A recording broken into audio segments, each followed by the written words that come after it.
Y es un poco, como les decía al principio de la semana pasada, cuando uno ve un concepto nuevo de integral, por ejemplo, integral de línea, como vimos nosotros, como vamos a ver después integrales múltiples, etcétera. Incluso cuando uno ve integrales más raras, más sofisticadas, como las integrales estocásticas, integrales funcionales, etcétera. Lo primero que uno quiere son ciertas propiedades básicas, como vimos la linealidad, la aditividad, ¿sí? Que lo que el área cumple, o el volumen cumple, ¿sí? Que si yo parto una hoja en dos, la suma de las áreas sea la suma sea el área total original, ¿sí? Que si hago la integral de una suma, sea la suma de las integrales, que si multiplico una función por 5, su integral sea 5 veces la integral original. Esas son propiedades básicas. Y otra propiedad básica, entre comillas, que uno quiere es algo que se parezca al teorema fundamental del cálculo que vimos para la integral en análisis 1, ¿sí? Una relación entre la integral y la derivación o una forma de calcular integrales tipo regla de Barrow, ¿sí? Que son como dos caras de la misma moneda. Entonces, lo que vamos a ver acá es para las integrales de línea, hay ciertos tipos de campos, ¿sí? En los cuales podemos, en cierta forma, hacer un análogo a el teorema fundamental del cálculo y la regla de Barrow que habíamos visto para integrales de Riemann en Mate 1. ¿Sí? Estos van a ser los campos conservativos.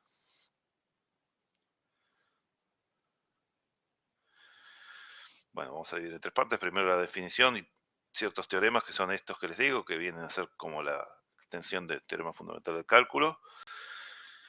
Eh, y bueno, una serie de equivalencias que nos va a permitir reconocer cuando un campo es conservativo sin necesidad de encontrar la función potencial, ¿sí? Que requiere integrar. Eh, lo vamos a ver como bajo ciertas circunstancias, no siempre, hay, hay equivalencias que nos permiten reconocer que un campo es potencial y hay consecuencias de la potencialidad de un campo que son bastante útiles en los cálculos. Bueno, vamos a llamar campo conservativo o campo gradiente o campo potencial o campo con potencial, ¿sí? Porque el potencial en sí suele ser el campo escalar, no el campo vectorial. No tengo la manito puesta. A un campo vectorial, ¿sí? Propiamente dicho, o sea, de Rn en Rn, la misma cantidad de variables en el dominio que de componentes en la imagen. En general definido sobre un abierto porque como vamos o a derivar o integrar, ¿sí? Siempre vamos a trabajar en un abierto para poder hacer entornos y no tener problemas ahí de continuidad, ni de plano tangente, ni de nada. Tenemos un campo vectorial propiamente dicho, n variables en el dominio, n componentes en la imagen. Si existe un campo escalar, ¿sí? Definido sobre ese dominio, eh, con una sola componente en la imagen, ¿no? Porque es un campo escalar, que sea de clase C1, o sea que sea diferenciable y que todas sus derivas parciales sean continuas en todo el dominio omega.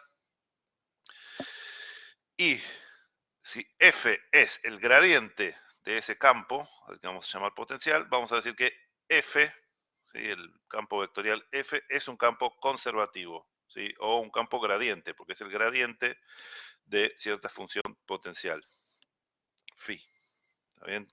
¿Qué es un campo conservativo? Campo gradiente es un campo que es el gradiente de algún campo escalar C1.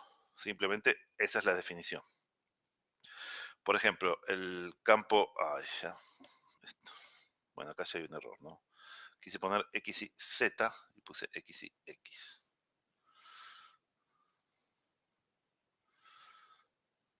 ¿Está bien?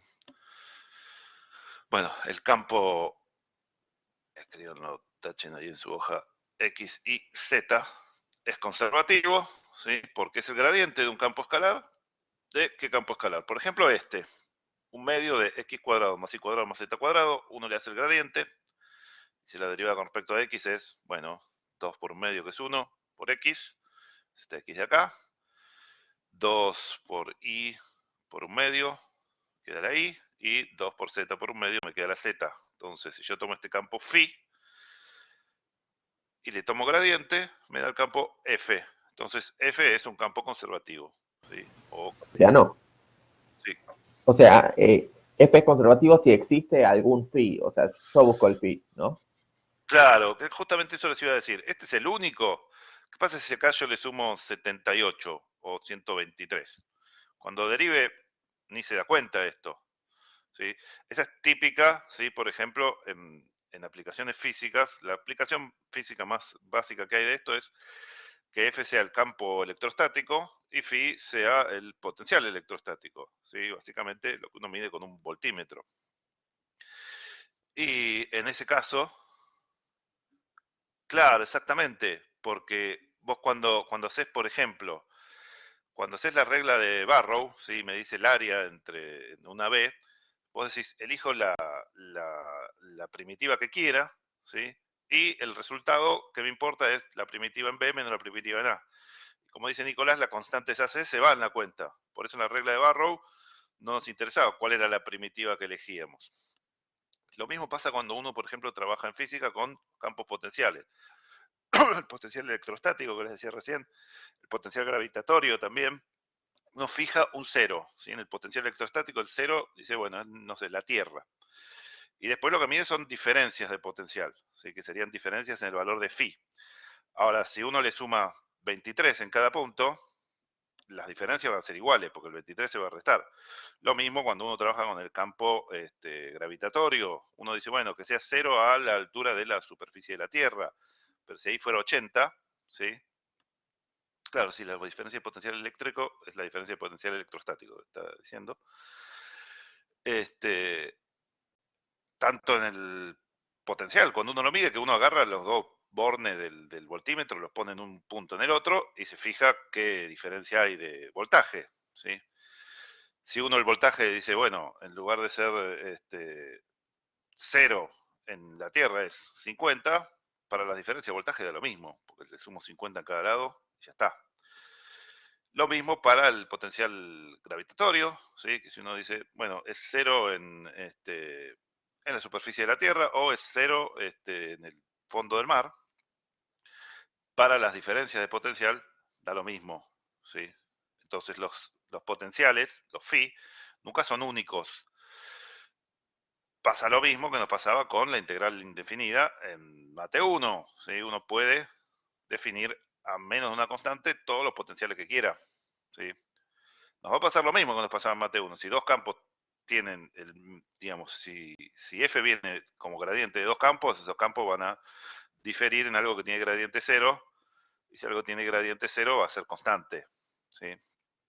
En todo, si es gradiente cero en todo un abierto, va a ser constante de ese abierto. Profe, entonces ¿Sí? el campo es conservativo si el gradiente da así, ponerle que hay X y Z, y si hay más componentes. No, el campo conservativo si existe algún phi tal que el campo es el gradiente de ese phi. ¿Cómo encontrarlo? Depende de cuál es el campo que me dieron, ¿sí? Será el gradiente de cierto phi o de otro o de ninguno. No todos los campos son conservativos. Este es un ejemplo particular que es muy sencillo de, a mano, a ojo, encontrar el potencial, ¿sí? Porque uno dice, bueno, si yo quiero que la derivada con respecto a x sea x, que tenga un x cuadrado sobre 2, lo mismo en y, lo mismo en z, y que no se mezclen para que cada derivada esté por separado. Ahora, en principio, que sea conservativo, lo único que quiere decir es que es el gradiente de alguien, ¿sí? ¿De quién? Puede ser más o menos difícil de determinar. Eh, algunas veces por ahí te dan un dato, porque te dicen quién es te dicen F es el gradiente, o vos te das cuenta que es un gradiente y te dan algún dato para que lo saques. No, no va a ser más relevante que te dieran un dato en mate 1 para sacar la C, pero digamos, matemáticamente, no tiene en general una interpretación más que, bueno, en un problema, si no quiero que me quede una constante indeterminada, o la elijo cero, como decís vos, si no me dan ningún dato, o si me dan un dato, uso ese dato para determinarla. Bueno, entonces, ya tenemos la definición. El problema que tenemos ahora y que es el que vamos a trabajar hoy es, bueno, acá era obvio, entre comillas, era un campo muy sencillo, ¿sí? Y entonces yo lo pude dar el potencial el phi fácilmente. Ahora, uno se pone a buscar, decir, bueno, no es lo mismo, ¿sí? Cuando uno tiene una variable que uno dice, bueno, voy a la tabla, uso parte, sustitución, lo que sea, y busco su primitiva. Uno sabe que existe la primitiva, no sé si la función es continua, etcétera. Uno sabe que existe la primitiva, tal vez por funciones elementales, tal vez no, pero uno sabe que eso va a alguna parte. Ahora, no todos los campos son efectivamente conservativos, y acá ya tendríamos una dificultad técnica, que es que la primer componente es la primer componente del gradiente de phi, así que tiene que ser la derivada de phi con respecto a x, la segunda la derivada de phi con respecto a y la tercera la derivada de phi con respecto a z.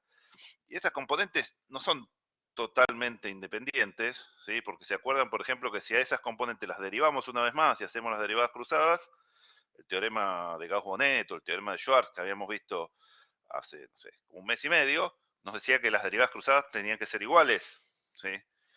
Entonces no puede, cualquier cosa no va a ser un campo conservativo, no siempre es el gradiente de una función potencial un campo. Entonces, antes de uno decir, bueno, no sé, integro en x, como hice yo acá, y dije, bueno, integré en x y me quedó x cuadrado sobre 2, y después, bueno, vamos a ver cómo buscar los potenciales. Antes de hacer eso, uno tiene que tener cierta seguridad de que eso va a funcionar, porque si no, por ahí está intentando hacer algo que no va a ningún lado. Entonces, parte del trabajo que uno tiene es encontrar condiciones para que un campo sea conservativo sin necesidad de hallar el potencial, ¿sí? Haciendo cuentas solo sobre las componentes que me dieron, y de preferencia derivando antes que integrando, porque derivar es más fácil que integrar. Poder decir, mira, este campo es conservativo. Una vez que uno sabe que el campo es conservativo, vale la pena el trabajo de buscar el phi, ¿sí? Sí, cualquiera. Si acá, no sé, le ponía y cuadrado más 5x, ya no es conservativo. Está lleno de esos. A ver, la mayoría, entre comillas, si uno no se detiene a escribirlo con detenimiento, lo más probable es que le quede no conservativo el campo. Pensá en agarrar, si querés poner un ejemplo, agarrar cualquier par de funciones x e y cuyas derivadas cruzadas no sean iguales y ponerlos como componentes, y ya está. No es conservativo, porque si fuera conservativo, las cruzadas tendrían que dar iguales. ¿Sí?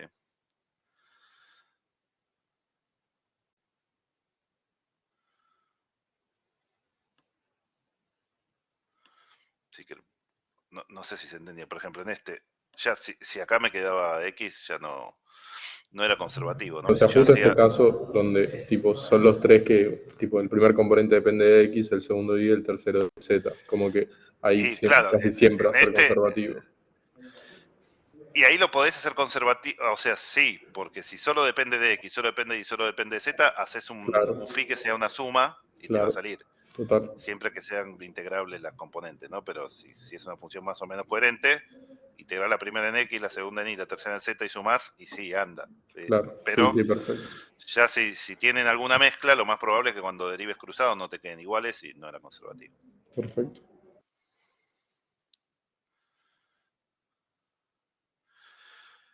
Bueno, ¿se acuerdan cuando vimos integrales de línea, ¿sí? De campos vectoriales, que yo les dije una notación también para la integral de línea, la curva, f, L, la integral está escrita de esta forma, f1 de x1 más, bueno, f2 de x2 hasta fn de xn, que esto venía de pensar al producto interno como f1, f2, fn por dx1, dx2, dxn y hacer el producto interno acá adentro. Bueno, a la forma esta que tenemos del lado derecho, ¿sí? A la escritura de esta forma le decimos escritura en forma diferencial, y a lo que llamamos forma diferencial en geometría, típicamente es al integrando esta forma de escribir el integrando. Se llama una forma diferencial, y otra forma de llamar, otra manera de llamar a los campos conservativos es mirando la forma esta, decir que la forma diferencial es exacta. ¿Sí? Esto es bastante común, sobre todo en los libros de geometría, en los libros viejos de análisis y en los libros de física, sobre todo los de termodinámica, ¿sí? Porque esto es bastante el uso de las integrales de línea y de los campos conservativos es muy común en termodinámica. La forma, ¿sí? Esta suma de funciones por diferenciales, vamos a decir que es exacta si el campo F es conservativo, porque fíjense que si el campo es conservativo, bueno, F1 es la derivada de phi con respecto a x1, F2 va a ser la derivada de phi con respecto a x2, y Fn va a ser la derivada de phi con respecto a xn. Pero entonces en cada variable tengo la derivada de phi con respecto a esa variable por el diferencial de esa variable.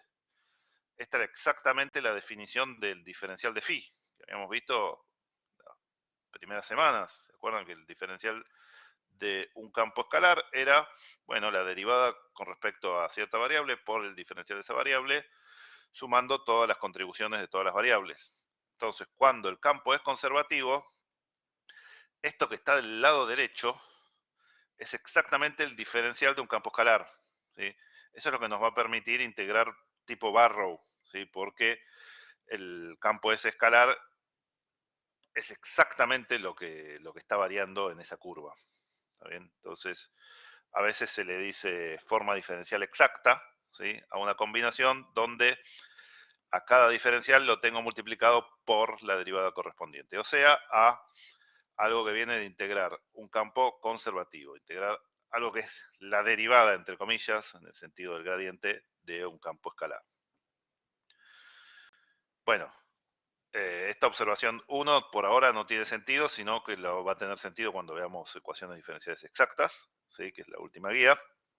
Antes veíamos primero ecuaciones y después campos conservativos, así que tenía más gracia. Acá lo único que dice es cuando lleguemos a ecuaciones diferenciales exactas, vamos a usar la misma técnica que vamos a usar hoy para encontrar los potenciales, ¿sí? Ahí va a ser más fácil porque va a ser en dos variables nada más, pero en principio la técnica va a ser la misma. Bueno, no todas las formas diferenciales y no todo lo que uno pone acá son exactas. Es lo que discutíamos recién, ¿sí? Con que el campo no sea conservativo no es exacto. Y aún si uno lo está pensando ya no desde los campos, sino directo desde la integral o la combinación lineal de diferenciales, etcétera, hay casos conocidos de formas diferenciales que no son exactas, ¿sí? Por ejemplo, en termodinámica van a ver el intercambio de calor, ¿sí? Que típicamente uno dice delta Q y le ponen delta y no le ponen D, justamente porque cuando uno trabaja en un ciclo termodinámico, ¿sí? Que es básicamente hacer integrales de línea en algún espacio de variables termodinámicas, ¿sí? Donde X y Z son, no sé, presión, volumen, temperatura. Bueno, el campo asociado a la transferencia de calor o la forma diferencial asociada a la transferencia de calor no es exacta, ¿sí? Sino que se lo tiene que multiplicar por un factor integrante 1 sobre T para convertirlo en la entropía, que es una diferencial exacta o un campo conservativo, si lo miramos como campo. Y eso tiene consecuencias prácticas, ¿sí? Porque básicamente, como les decía recién, si uno está integrando diferenciales exactos, lo que va a ir mirando, si el dominio es más o menos bueno, es tipo de regla de Barrow. ¿Qué pasó con phi al principio de la curva y al final de la curva? ¿Sí? Entonces, uno se va a poder independizar de la forma, de la trayectoria, etcétera, es lo que se llama definir variables de estado. Así que en termodinámica es muy importante que las formas que uno trabaja sean exactas porque permite definir lo que se llaman funciones de estado. Por ejemplo, la entropía. Son aplicaciones que van a ver en otras materias, pero está bueno que uno ya sepa de antemano que las va a utilizar. Bueno, como les decía, si un campo es conservativo, va a ser fácil, entre comillas, calcular las integrales de línea, porque si el campo es conservativo, básicamente, lo que decíamos acá, No, estas son observaciones generales. La segunda es para que sepan que lo van a usar en termodinámica. Y la primera va a ser obvia cuando hay que usarla, que es cuando veamos las ecuaciones exactas. Y que ahí tiene que ver solo con la técnica de encontrar phi. Ay, no, me fui para atrás, no voy para adelante. Ah, no, lo que quería decir es, si yo lo que estoy integrando es este diferencial de phi, básicamente me importa lo que pasa con phi, bueno, al principio y al final de la curva, ¿sí? Es como que estuviera integrando f', ¿sí? Entre A y B. Bueno, si integro f' entre A y B, lo que me interesa es f en A menos f en B, ¿sí? La regla de Barrow. Entonces, cuando lo que estemos integrando no sea un campo cualquiera, vectorial f, sino que sea el gradiente de alguien, vamos a poder independizarnos de las curvas, porque lo que nos va a interesar es qué pasaba el potencial al principio y al final, ¿sí? Si uno está midiendo, por ejemplo, con F el trabajo de una fuerza conservativa, que es una fuerza que es el gradiente de algún potencial, bueno, en física se usa menos el gradiente del potencial, entonces lo que le va a interesar es cuánto valía la energía potencial al principio y cuánto valía la energía potencial al final del movimiento. Todo el cambio de energía me da, que lo puedo medir con una medición puntual al principio y otra medición puntual al final, me va a dar el trabajo de la fuerza, que en principio el trabajo de la fuerza es la integral de línea, ¿sí? Si yo tengo una fuerza F y una curva alfa, bueno, el trabajo de esa fuerza es la integral de F a lo largo de esa curva, ¿sí? Eso es la definición. Bueno, para una fuerza cualquiera, eso es una integral de línea de un campo vectorial. La hacemos como dijimos la semana pasada, ¿sí? Hago F en alfa de t por alfa prima de t, integro entre A y B para t entre A y B. Ahora, si esa F no es cualquier cosa, sino que es algún campo conservativo, entonces voy a poder medir el trabajo de esa fuerza, entre comillas, como la diferencia entre energía final e inicial, simplemente porque si uno usa la definición, ¿sí? Esta F es el gradiente de phi. Evalúo el gradiente de phi en alfa de t y hago el producto interno por alfa prima de t. Integro entre A y B. Uno mira integrando y dice, ah, pará, pero esto es la regla de la cadena aplicado a phi compuesto con alfa. Si yo hago phi compuesto con alfa y le aplico la regla de la cadena, digo, la derivada de phi en alfa sin derivar, producto matricial, la derivada de alfa. Bueno, phi es un campo escalar, así que su derivada, su jacobiano, es el gradiente.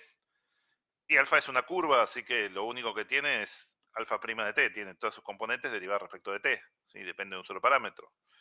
Entonces, este producto es exactamente la derivada de la composición entre f y alfa vía la regla de la cadena. Es la derivada de phi, que es el gradiente de phi, evaluado en alfa sin derivar, producto matricial, alfa prima de t. Es la derivada vía regla de la cadena de de phi compuesto con alfa con alfa. Y entonces, si yo tengo la derivada de una función, acá esta integral que está acá es algo de una variable. Esto es simplemente análisis 1. Hago Barrow, busco una primitiva de phi compuesto con alfa derivado. Bueno, ¿quién es una función cuya derivada es la derivada de phi compuesto con alfa? Bueno, phi compuesto con alfa, ¿no? Es la integral de una derivada, es como no haber hecho nada. Entonces, si yo en este paso hago Barrow, digo, bueno, esto es phi compuesto con alfa en B, menos phi compuesto con alfa en A. Ahora, alfa de B es el punto de llegada de la curva y alfa de A es el punto de salida de la curva. Así que esta integral simplemente es phi evaluado en el punto donde llegué menos phi evaluado en el punto donde salí. Entonces me está diciendo que el trabajo de esta fuerza fue la diferencia de potencial entre los extremos. Entonces, si yo logro saber quién es phi, primero que nada tengo que saber que existe un phi. Si yo sé que existe un phi, lo busco y lo encuentro. Encuentro un phi. Me ahorro todo el cálculo de la integral de línea. Si yo ya tengo phi, simplemente evalúo en el punto de llegada, evalúo en el punto de salida y me ahorro todas las cuentas. ¿Está bien? Eso es un ahorro grande de cuentas. Eso por un lado. Y por otro, yo digo, la curva alfa va entre P y Q, ¿no? P está por acá, Q está por acá. Y esta será alfa. Entonces, si yo quiero hacer la integral de f en esta curva, me busco phi y hago esta cuenta. Ahora, para la misma f, ¿qué pasa si yo tengo otra curva que hace, no sé, bla, bla, bla, bla, 50.000 cosas, pero empieza y termina en el mismo lugar?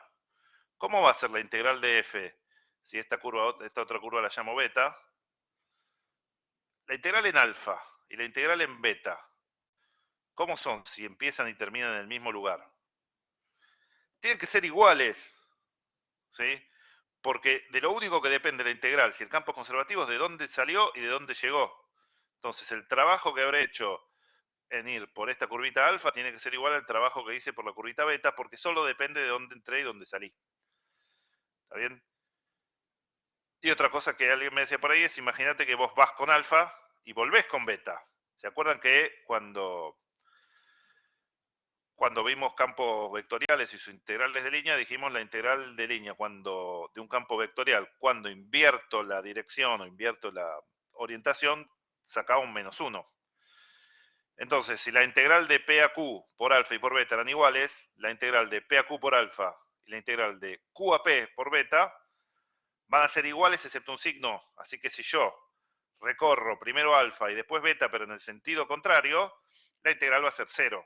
Cierro el camino y digo, mira, es como haber hecho la diferencia de potencial entre P y P, porque fui de P a Q y de Q a P. Bueno, es como hacer la integral entre A y A cuando hacíamos integrales de una variable, ¿sí? Decíamos, bueno, la integral entre A y A es 0.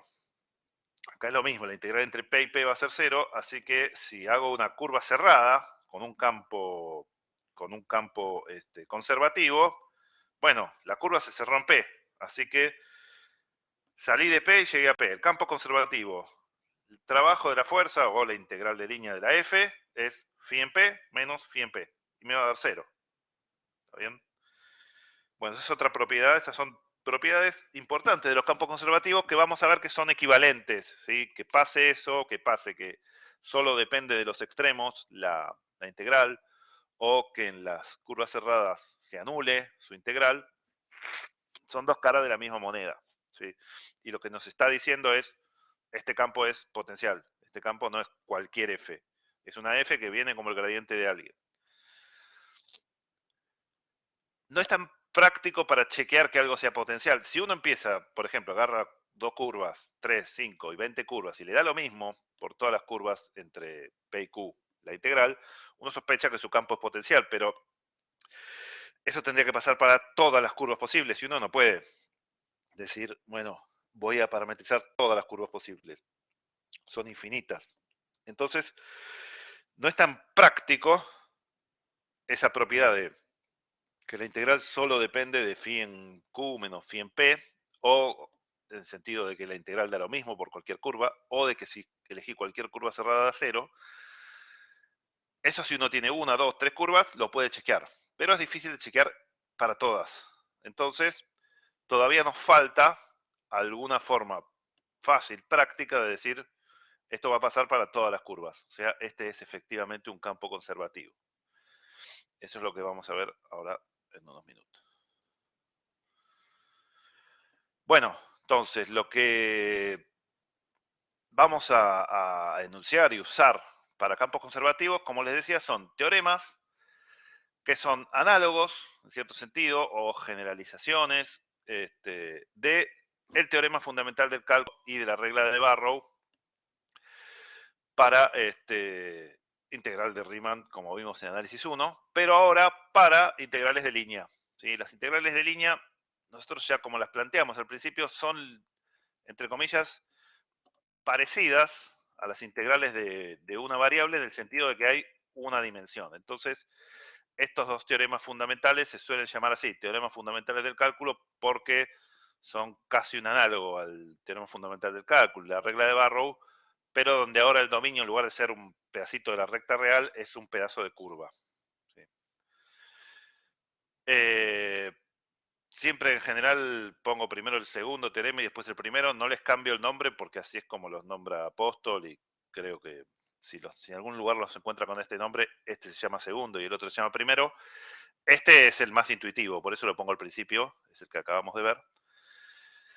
Este, en cierta forma, es el análogo a la regla de Barrow, ¿sí? Por eso es el segundo teorema fundamental del cálculo, porque este de alguna forma me dice que la integral de la derivada es, bueno, la función sin derivar en un extremo menos la función sin derivar en el otro, o sea, la diferencia de evaluaciones de la primitiva.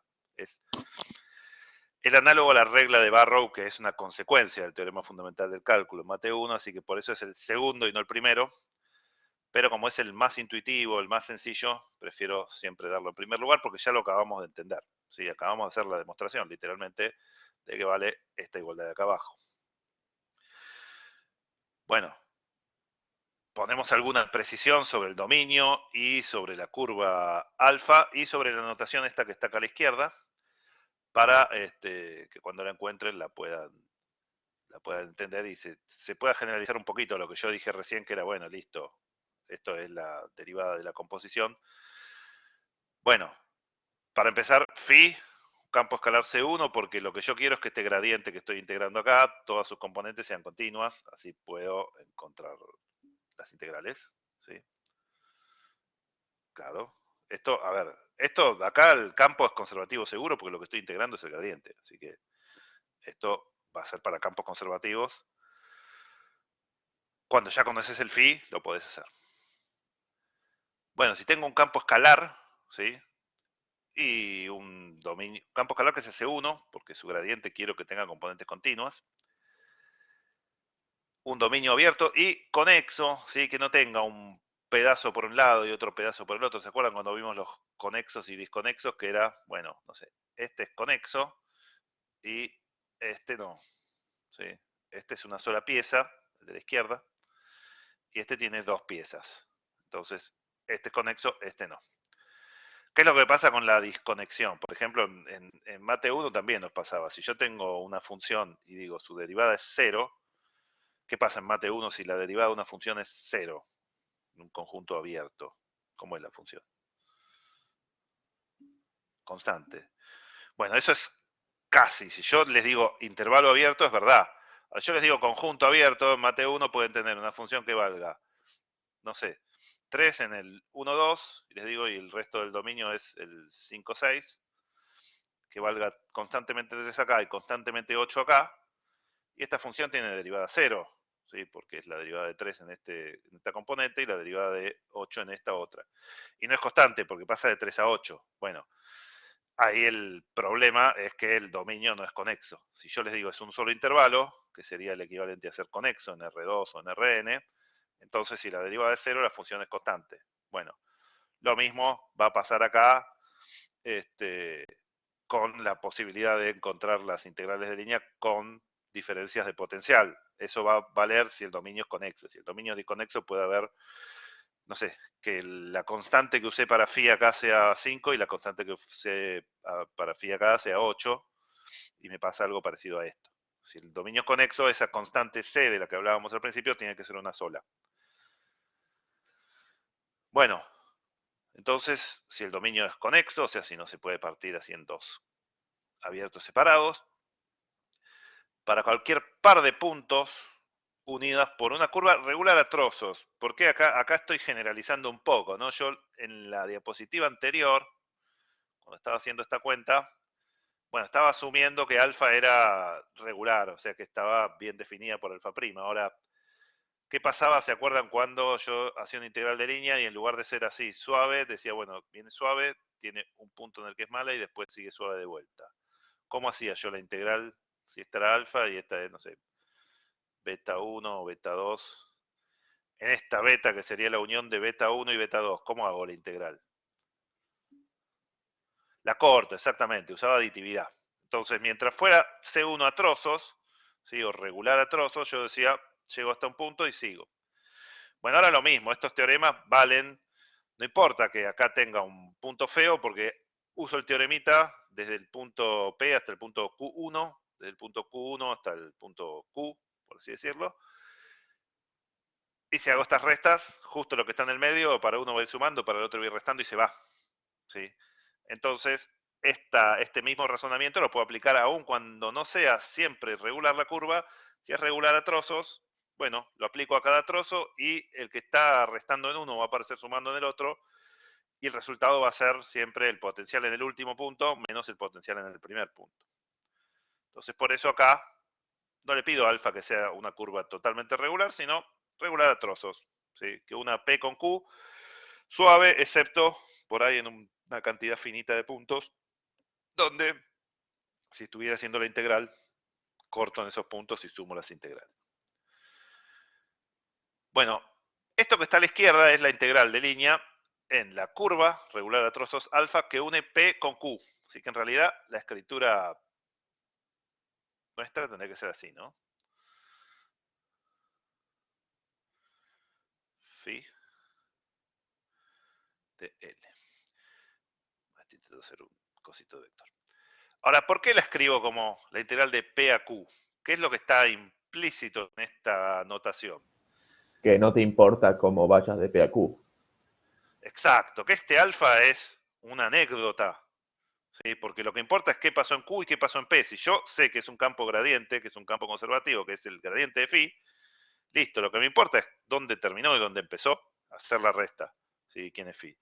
Como dijo él, este alfa es una anécdota, si fui por una curva o fui por la otra, me da lo mismo. Entonces, a veces van a encontrar esta notación, y esta notación sí, esta notación solo tiene sentido, como me decía alguien, como decía Nicolás antes, que esta notación solo tiene sentido si el campo es conservativo, ¿no? Porque si voy de P a Q para un campo cualquiera, me tendrían que decir, bueno, pero pará, ¿por qué curva fuiste? Porque si el campo no es conservativo, si la fuerza no es conservativa, esto no va a ser una diferencia de potencial. Va a ser una integral de línea. Pero si el campo es conservativo, muchas veces se usa esta notación de decir voy de P a Q y no me importa por dónde fui, porque el resultado, como vimos recién, es vía la regla de la cadena simplemente y después la regla de Barrow, el potencial evaluado en Q menos el potencial evaluado en P. ¿Está bien? Si yo integro el gradiente de un potencial, o sea, de un campo escalar, el resultado de la integral es simplemente el campo escalar en el punto final menos el campo escalar en el punto inicial. Es la regla de Barrow, pero para integrales de línea. Bueno, entonces acá tenemos las implicaciones que venimos hablando, escritas. La integral de línea de un campo conservativo, o sea, no de cualquiera, entre dos puntos, es independiente del camino elegido para unir esos dos puntos. Y los campos conservativos, entonces, a partir de esto, o los diferenciales exactos, aclaro lo de diferenciales exactos porque en termodinámica, como usan la notación, la nomenclatura, bueno, si uno quiere ser muy específico, la nomenclatura de la geometría diferencial o la nomenclatura más anticuada, que es la de diferenciales en lugar de funciones, en realidad no es la más anticuada, es la más geométrica, por así decirlo. Las formas exactas o los campos conservativos dan lugar a funciones de estado, ¿sí? Funciones que están definidas por el estado del sistema, de dónde estoy, ¿sí? Independientemente de cómo se haya llegado al mismo. ¿Sí? Si yo estoy en un punto que tiene cierta presión, volumen, temperatura, etcétera, y mido, no sé, la energía interna, ¿sí? Mido la entropía, bueno, la entalpía, otras funciones termodinámicas que van a ver, esas funciones con que yo solo conozca, por ejemplo, presión, volumen y temperatura, están bien definidas. No me importa cómo llegué a un punto, yo cualquiera de esas funciones que mida me va a dar un número, ¿sí? Lo mismo que el potencial eléctrico, el potencial electrostático, más allá de siempre de una constante sin definir, uno fija alguna constante, el potencial, yo pongo un borne en un lado y el otro en el otro y me da el valor. Cómo llegué de un borne al otro, no me interesa. Entonces, esas son funciones que están bien definidas en cada punto. Si uno, en cambio, lo que quiere medir es, por ejemplo, en un ciclo termodinámico, que puede ser, no sé, un motor, ¿sí? Cualquier máquina termodinámica que uno esté usando, puede ser una olla, lo que sea. Con la energía gravitatoria seguro, y la elástica depende de cómo lo estés modelando, porque hay elasticidad que no lineal que no es conservativa, pero si es elasticidad lineal, así tipo con módulo de Young y eso, sí. Las funciones que definen energías, sí, por decirlo, potenciales, siempre van a funcionar así. Lo que pasa es que, bueno, a veces hay distintos tipos de energía que las no fundamentales puede que uno las modele de una forma o de la otra. La gravitatoria es fundamental y siempre es conservativa. La elástica depende de cómo uno lo esté modelando.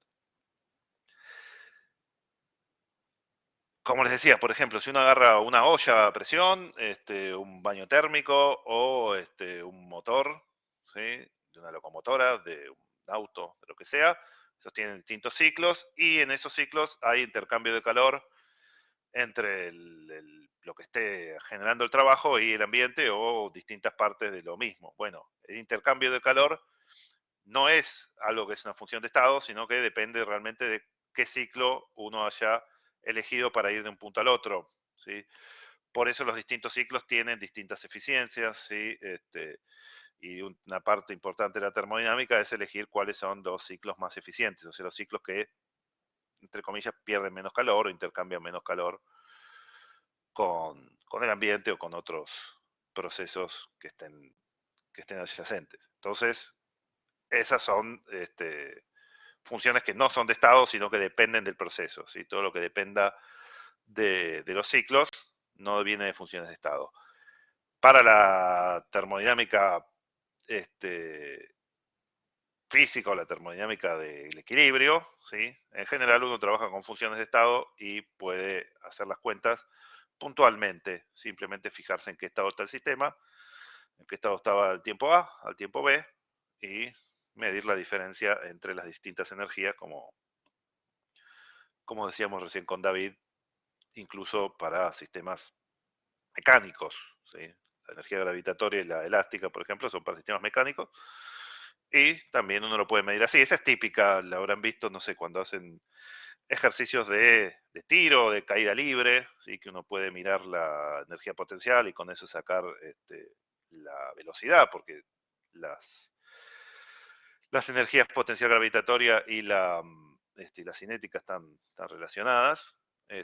Bueno, en cualquier sistema en el cual estén las energías definidas por potenciales, se puede simplemente mirar los estados iniciales y finales y hacer las cuentas. Bueno, cuando uno dice teorema fundamental del cálculo, en realidad en Mate 1, la regla de Barrow es una consecuencia, ¿sí? Por eso recién le llamo segundo teorema, porque ¿qué es lo que uno piensa como teorema fundamental del cálculo? Bueno, uno dice, la derivada de la integral es el integrando, ¿sí? Esa es la forma en que uno lo está pensando, ¿no? Uno dice, sí, yo hice una primitiva, entre comillas, yo me defino a f grande de x como la integral entre, no sé, a y x de f de t, dt. El teorema fundamental del cálculo nos decía que f grande prima en x, en cada punto donde la f chiquita era continua, era f. ¿Sí? Básicamente que si integré y después derivé, me quedé como si no hubiera hecho nada. Que la integral y la derivada son operaciones inversas.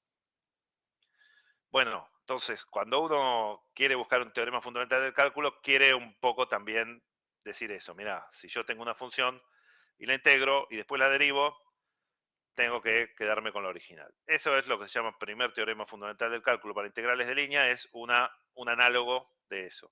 ¿Está bien? Es decir, la forma de, dada la f chiquita, armarme la f grande. Ahora va a ser, dado el campo vectorial, poder asegurar que existe un campo potencial o un campo exponencial, del cual esa f grande es el gradiente. Bueno, entonces si me dan un campo vectorial f definido sobre un abierto conexo, continuo, ¿sí? Así como cuando en Mate 1 decíamos, bueno, en cada punto de x de continuidad de la f vale esto, ahora vamos a suponer que es continuo en todos lados el f para no tener que estar haciendo esa distinción. Y bueno, ¿cuál es la propiedad que venimos viendo de los campos conservativos que nos va a permitir decir, mira, esto es un campo conservativo? Bueno, la propiedad que venimos viendo es, no importa cómo yo haya hecho una integral de línea entre P y Q, la integral me dio lo mismo, ¿sí? Entonces vamos a suponer eso. Supongamos que la integral es independiente del camino, ¿sí? Entre cualquier par de puntos de omega, si yo hago la integral, me da lo mismo. Bueno, si pasa eso, el campo es conservativo, ¿sí? Recién vimos lo contrario. Si el campo conservativo pasa eso, que la integral no depende del camino. Bueno, si yo pudiera de alguna forma demostrar que la integral no depende del camino, eso seguro que es un campo gradiente, ¿sí? Porque puedo armarme el potencial. Si pasa eso, digo, simplemente fijo un punto, hago lo mismo que acá, fijo un punto A y me armo la función como la integral hasta X. Acá era una integral en AB, donde X era un puntito de AB. Acá va a ser A un punto del dominio y X cualquier otro punto del dominio. Sí, el A lo voy a dejar fijo y X cualquier otro punto del dominio. ¿Y cómo me defino un campo que solo depende de X? Bueno, hago la integral de línea desde el A que está fijo hasta el punto X. ¿Por qué eso solo depende de X? Porque lo estoy suponiendo. Estoy suponiendo que la integral es independiente del camino. Si la integral es independiente del camino, me armo un campo escalar, que es la integral desde un punto fijo A hasta el punto X. Eso es una función de X. Solo depende de X porque estas integrales son todas iguales. Luciano, te puedo hacer una pregunta. Como que, ¿cómo haces para integrar un campo vectorial? Porque integras cada parte, cada componente. No, esto es la integral de línea. O sea, esto es, si tengo f y tengo la curva, esto voy a hacer Ah, la ok, ok, integral de ok. la curva alfa. Sí, Ah, ok, simplemente ok. esto. Bien. Elijo alguna, como total da lo mismo cualquiera, elijo la que yo quiera y listo. Hago la cuenta. No es tan práctico esto, ¿sí? Es más bien teórico igual. Pero acá yo elijo la curva y hago esta integral en el sentido de recién. Entonces, esta solo depende de x porque la integral entre a y x no depende del alfa que yo elegí. Para cada x puedo elegir la curva que me haga más fácil la cuenta y listo. ¿Sí? Muchas veces es fácil, por ejemplo, si yo tengo el a por acá y el x por acá, digo, bueno, como todas son iguales, elijo una L, ¿sí? Que sea bien sencillo. Esta es la curva C1 trozo más sencilla que se me ocurre, listo, hago esta cuenta. Como cualquier otra que una A con X me va a dar lo mismo, puedo elegir la que quiera. Bueno, este campo solo depende de X, porque estas integrales son todas iguales, independientemente de que haya elegido una curva fácil, una curva que sea horripilante, siempre que se hace uno trozos, la cuenta da igual. Así que esto solo depende de X. Es un campo escalar, ¿sí? Porque la integral como resultado da un número. Y este campo escalar, ¿sí? Si uno simplemente lo deriva, ¿sí? Le busca el gradiente de este campo es justo f. ¿Sí? Uno deriva con respecto a x, con respecto a y, con respecto a z, bueno, si hay más variables, con respecto a x1, x2, xn. Y si uno armó este campo fijando un punto y haciendo la integral de línea hasta ese punto, este campo escalar es un potencial para f. ¿Sí? El gradiente de este phi es justo f. ¿Sí? Uno se armó un potencial. Esto, de alguna forma, nos tiene una idea de cómo vamos a hacer para buscar los potenciales cuando sepamos que el campo es conservativo, ¿sí? Que es hacer estas integrales por algún camino sencillo. Hasta que no lo hagamos en un ejemplo práctico, tampoco es tan práctico esto, porque, bueno, ¿qué es un camino sencillo? Depende de cómo es omega, porque por ahí este camino no lo puedo hacer en omega. Entonces, en los ejemplos prácticos vamos a ver cómo efectivamente encontrar phi, pero todavía no podemos hacer los ejemplos prácticos porque lo que nos falta es este supuesto. Supongamos que la integral de línea de f es independiente del camino de omega. Es muy difícil de chequear. ¿Cómo uno sabe eso? Entonces, esto es una equivalencia, es verdad, y el teorema es cierto, ¿sí? Pero todavía no es práctico.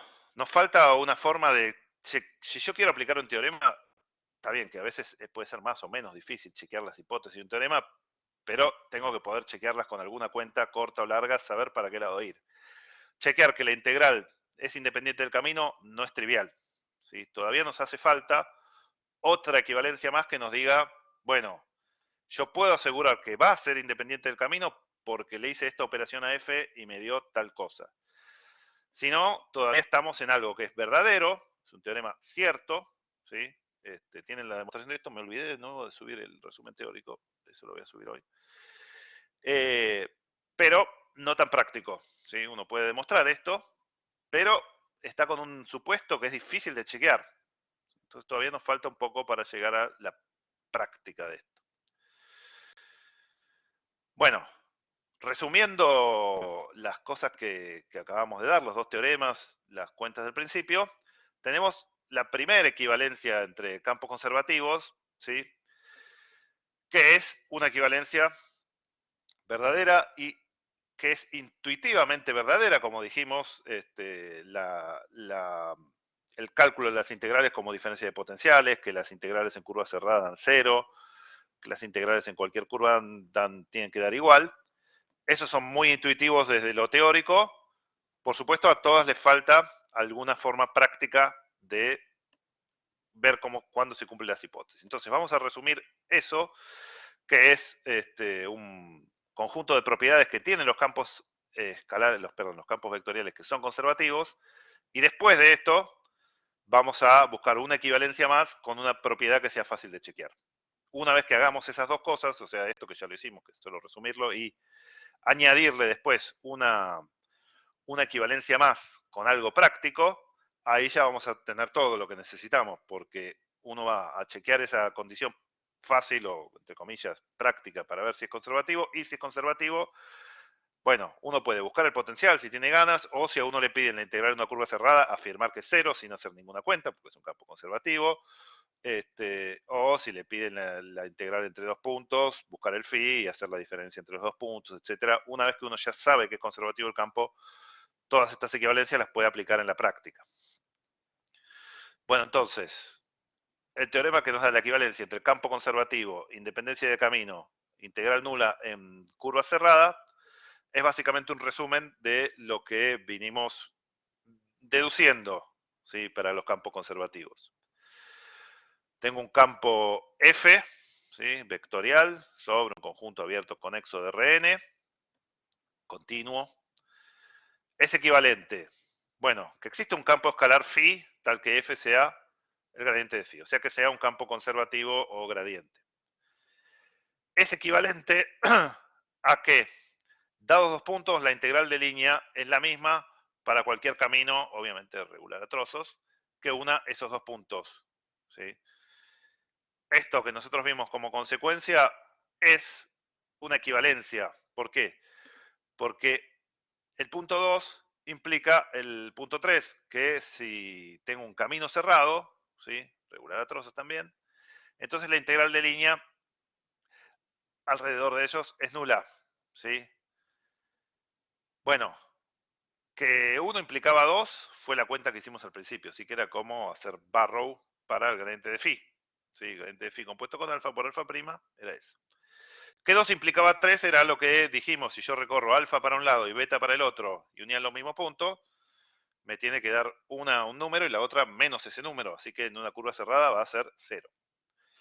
Y que si pasa alguno de estos dos, entonces pasa el primero, es el primer teorema fundamental del cálculo que acabamos de enunciar arriba, ¿sí? No está la demostración porque es tecnicismo, pero es el primer teorema fundamental del cálculo. Básicamente me está diciendo, bueno, si vale 2, vale 1, o si vale 3, vale 1. Estas tres cosas son equivalentes, que el campo sea conservativo o que la integral de línea en cualquier curva que una dos puntos me tiene que dar lo mismo, o que la integral en cualquier curva cerrada, o sea, una curva que vuelve al final a donde había empezado, o sea, si alfa está definida en B, alfa de A es igual a alfa de B, por supuesto que sea regular, ¿no?, que sea derivable excepto en una cantidad finita de puntos, etc. Estas tres cosas son equivalentes y cuando tengamos un campo que sepamos que es conservativo, vamos a poder pasar de una propiedad a la otra según nos convenga en ese ejercicio. Ninguno de estos tres es inmediato de chequear, ¿sí? El 2 y el 3 sobre todo. El 1 uno dice, bueno, me pongo a hacer como hacíamos al principio, a integrar. Si el campo era separable en el sentido ese de que alguien me dijo, bueno, si la primera componente depende de X y la segunda de Y de Z, seguro lo encuentro, pero si no es así, por ahí estoy un rato largo buscando algo que no existe, ¿sí? Porque yo, si no sé que es conservativo, ponerme a buscar el phi, por ahí estoy haciendo algo que no va a ningún lado. Entonces, lo que vamos a agregar ahora es, bueno, esto es lo que ya habíamos dicho antes, ¿no? Que ir por esta y volver por esta me va a dar 0. Entonces, ir por esta o ir por esta tiene que dar lo mismo, o viceversa. Si ir por ambas da lo mismo, cuando haga esta va a dar 0. Por eso son equivalentes las dos cosas y no una consecuencia solo de la otra. Bueno, necesitamos entonces una condición más. Una condición que haga que todo esto sea chequeable con una cuenta o con varias, pero con un plan más definido que decirme tiro a buscar el phi sin saber que existe. Bueno, para eso vamos a tener lamentablemente que restringir aún más esto. Esto lo único que requería era que fuera conexo el dominio, o sea que tuviera una pieza y no 2 o 3 o 4. Este no, este sí. Este omega anda, este omega no anda para esta equivalencia. Eso es más o menos sensato porque en análisis 1 ya nos pasaba eso. Con lo que dijimos de las derivadas iguales a 0, bueno, si era en un intervalo, la función era constante, pero si estaba en un disconexo, no. Bueno, la propiedad que vamos a chequear ahora, que uno por ella la intuye, porque es algo que venimos diciendo, ¿sí? Que si el campo todavía se puede derivar, o sea, si el potencial original fuera C2, las derivadas cruzadas tienen que ser iguales. Esa es la condición que vamos a poner, pero esa condición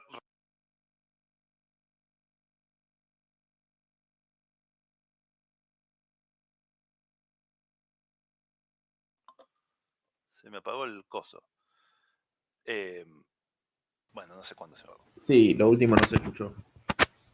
¿Qué fue lo último que se escuchó? Esa condición, Bueno, y hasta ahí. la condición que teníamos hasta acá era simplemente que fuera un pedacito. Ahora, si era un pedacito y tenía un agujerito en el medio, bueno, no importa. Mientras yo pueda llegar de un punto al otro con una curva, no hay problema. La condición que vamos a necesitar ahora va a ser que el dominio básicamente sea de una sola pieza y no tenga agujeros. ¿Sí? Que no tenga agujeros el dominio del campo. Si el dominio del campo tiene agujeros, eso va a hacer que la propiedad que vamos a ver nosotros, que es básicamente lo que veníamos diciendo, que es si las cosas vienen de un potencial, entonces son todas derivadas de primer orden, entonces sus derivadas cruzadas tienen que ser iguales. Ese sería un chequeo básico, si las derivadas cruzadas son iguales. Bueno, ese va a ser el chequeo que es también suficiente, o sea, con el que va a cortar, pero vamos a tener que decir, el dominio, además de ser conexo, tiene que no tener agujeros, tiene que ser de una pieza y sin agujeros. ¿Sí? Eso es lo que vamos a definir. En realidad no lo voy a definir con tanta precisión porque solo me interesa que lo chequeen geométrica o gráficamente en los ejemplos, ¿sí? Porque es un tema de topología, no es tan, es medio un tecnicismo, pero literalmente sería falso si no damos la condición, y vamos a poner un contraejemplo para el teorema que vamos a dar si no se cumple la condición que voy a pedir. Así que me interesa que sepamos cuál es la condición, que es la de conexidad simple. ¿Sí? No solo ser conexo, sino ser simplemente conexo, y ahora vamos a ver qué quiere decir eso. Esa condición va a tener que cumplirse para que podamos decir, bueno, si el campo es conservativo, las derivadas cruzadas tienen que ser iguales. Si a mí me dan un campo y miro sus derivadas cruzadas y son iguales, bueno, entonces era conservativo. Bueno, para esa vuelta, para ese entonces, es que necesitamos decir qué significa simplemente conexo. Bueno, fíjense, yo tengo este conjunto de acá, es una pieza y no tiene ningún agujero. Este de acá son dos piezas, este ni siquiera es conexo, este ya no me sirve porque no es conexo. Este otro de acá, el último, que es como un anillito, es conexo, ¿sí? Pero tiene un agujero en el medio. ¿Cómo uno se da cuenta de que algo tiene un agujero? Si yo acá hago una curva cerrada, ¿sí? Todo lo que queda adentro de esa curva cerrada es parte del conjunto. Si este era omega, todo lo que quedó adentro de la curva cerrada es parte de omega. Lo mismo acá. Yo hago una curva cerrada, todo lo que quedó adentro de la curva cerrada es parte de omega. En cambio acá puede que yo haga una curva y me quede todo adentro de omega, o qué pasa si hago una curva alrededor de esto. Me queda una parte interior a la curva, pero exterior a omega. ¿Sí? Me queda un agujero en el medio. Entonces, ¿qué quiere decir simplemente conexo? Quiere decir que siempre que yo hago una curva cerrada, bueno, si quiero, la puedo hacer más chiquita, la puedo contraer, ¿sí?, a un punto sin salirme del conjunto. Si yo agarro y tengo esta curvita acá, digo, bueno, la contraigo a un punto, la contraigo hasta un punto de su relleno, ¿sí? Digo, la achico, ¿sí? Es como si fuera un cable, ¿sí? Y voy acortando este cable, y no importa que yo lo corte, ¿sí? Me quedará más chiquito el círculo, pero nunca me voy. En cambio, en el último, fíjense que si yo intento hacer eso y lo que tenía era un agujero adentro, en algún momento, si yo intento achicar la curva, me voy del conjunto, me choco contra el agujero y me voy del conjunto. ¿Sí? Yo agarré la curva y lo único que hice fue empezar a encogerla, es decir, la achico. Bueno, si yo sigo así y no la corto, o sea, no es que la corto y la enrosco para otro lado, sino que simplemente la voy achicando, ¿sí?, me salgo del conjunto. Eso es topológicamente, tener un agujero es, bueno, las curvas no se pueden deformar continuamente en puntos sin salirme, ¿sí? Si me tengo que salir sí o sí para alguna curva, quiere decir que el conjunto original tenía algún agujero, como es este. ¿Está bien? Eso se llama, no tener los agujeros se llama ser simplemente conexo. Y tener algún agujero se llama ser o múltiplemente conexo o, como dice acá abajo, no simplemente conexo. ¿Sí? Bueno, por supuesto en R2, un agujerito cualquiera, ya está. Si hago una curva alrededor de ese agujero, cuando intente contraer un punto tengo que pasar por ese agujero.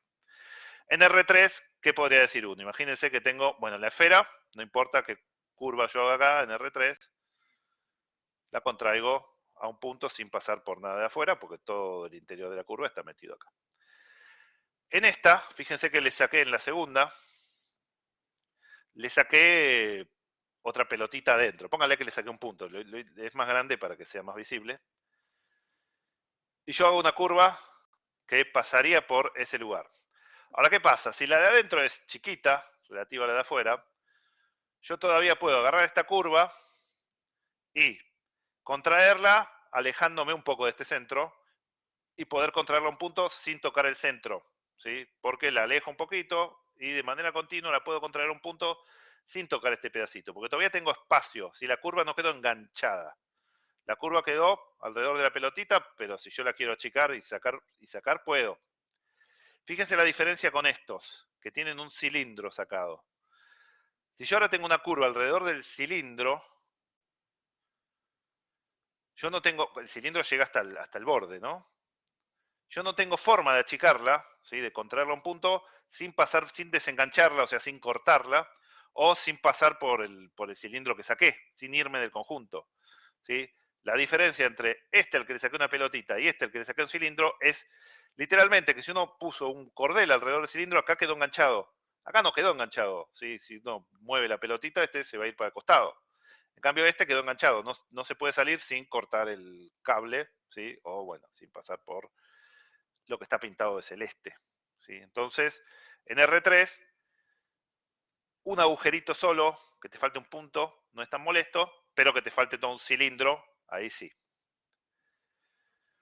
Bueno, como les decía, no es algo que pretendo que sea demostrado con tecnicismos, así como cuando hacíamos, ¿se acuerdan los ejemplos de topología de, bueno, este es el borde, este es el interior, etcétera? Era más que nada geométrico y decir, bueno, acá puedo, si este era el borde, no puedo hacer una bolita alrededor, o si era un punto interior, puedo hacer una bolita alrededor, etcétera. Lo único que pretendo yo de los dominios es básicamente eso, que se den cuenta si es en el plano y tiene algún agujero que no es simplemente conexo, y en todo caso si es en el espacio y le falta un cilindro, una recta, algo infinito, y me quedarían dos componentes en el sentido de que están las curvas enganchadas y las curvas que no están enganchadas. Bueno, saber diferenciar esas cosas nada más. Por lo demás, la razón fundamental por la cual estoy dando esto es que no quiero enunciar el teorema y que sea falso lo que estoy enunciando. Y vamos a ver un contraejemplo en el cual no se cumple la condición y entonces la función no cumple lo pedido. Pero es más que nada por eso, una cuestión de argumentación del teorema que voy a dar. No voy a exigir que me demuestren que algo es simplemente conexo o no, etcétera, porque es un tema técnico, ¿sí? De topología, ¿sí? De homotopía, que no es parte de este curso, pese a que es interesante. No es parte del curso este. Bueno, en R2 es como más fácil la cosa, porque en R2 uno lo ve el agujero y se da cuenta de que este que está acá y este que está acá son distintos. Este tiene un agujero, ¿sí? En este, todas las curvas son equivalentes en el sentido de que todas se pueden contraer a un punto donde quiera. En este no, hay dos clases de curva, la curva que está por afuera y la curva que enganchó al agujero. La curva que enganchó al agujero y la curva que está por afuera son esencialmente distintas. Esta se puede contraer a un punto y esta no. Bueno, y en este de acá van a tener dos agujeros en el último, ¿sí? Con lo cual hay ya más tipos de curva. La curva que no agarra ninguno, la curva que agarra uno, la curva que agarra el otro y la curva que agarra a los dos. ¿Sí? Entonces hay distintas clases de equivalencia de curvas, eso se llaman clases de equivalencia por homotopía y da lugar a temas de topología. Pero lo único que me interesa a mí es que si ustedes ven este y este, digan, ojo, este es simplemente conexo, pero este no, este tiene un agujero. Nada más que eso.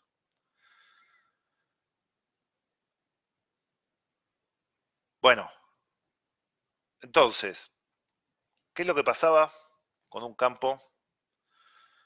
¿Se acuerdan cuando la clase pasada terminamos con una propiedad que decía que si yo le hago el rotor a un gradiente, me daba 0? Y esto era justamente consecuencia del teorema de Schwarz, de que las derivadas cruzadas daban todas iguales. ¿Sí? Esta fue la última propiedad que vimos la semana pasada. El rotor de un gradiente es 0. ¿Sí? Entonces, una forma de chequear que algo no es un gradiente sería aplicarle al rotor y ver que dé distinto de 0. ¿Está bien? Eso, aplicarle al rotor y ver que dé distinto de 0, si da distinto de 0, con que el dominio sea conexo, etcétera, seguro que puedo afirmar, en realidad en cualquier dominio, si el rotor no me da 0, puedo afirmar que no es un gradiente, porque si fuera un gradiente, el rotor tiene que dar 0, porque las derivadas cruzadas tienen que dar iguales. Entonces, como condición para chequear que no lo es, vale siempre, no me importa cuál sea el dominio de phi. Sin embargo, esa condición está buena porque lo único que hago yo es derivar. ¿Sí? Tengo las componentes de mi f, ¿sí? Si a mí me dan una f y quiero ver si es el gradiente de algún phi, me dan una f, le hago el rotor. Si es el gradiente de algún phi, tiene que dar 0. Ahora, si me dio 0, puede que sea o puede que no sea en principio, porque yo lo único que demostré en la clase pasada es que el rotor de un gradiente da 0. Bueno, si el rotor da 0, va a ser un campo conservativo, ¿sí? Va a ser el gradiente de un potencial, siempre que el dominio sea simplemente conexo. Si el dominio es simplemente conexo, la condición de que el rotor sea 0 es necesaria, por lo que vimos en la clase pasada, y suficiente por este teorema que está escrito acá, y cuya demostración, de nuevo, está en el apunte resumen teórico, que de nuevo me olvido de subirla. En realidad la demostración que está en el resumen teórico es la que está en el Mazda de Tromba, que es muy, muy elemental.